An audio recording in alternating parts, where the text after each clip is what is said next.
We're going to install WSL, the Windows Subsystem for Linux.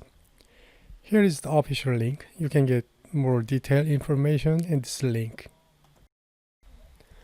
Let's take a look details to install WSL.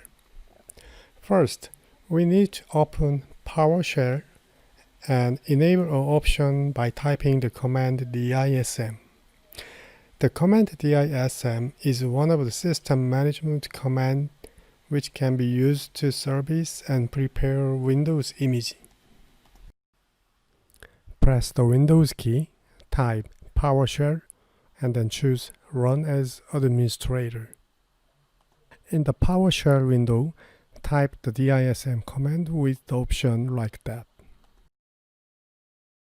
Step 2 is optional. If you want to upgrade to WSL2, type the dism command again with the upgrade option.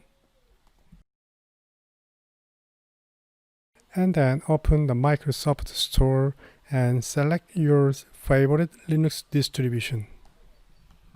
If you don't have any particular choice, I recommend to reinstall the Ubuntu. And now run the Ubuntu.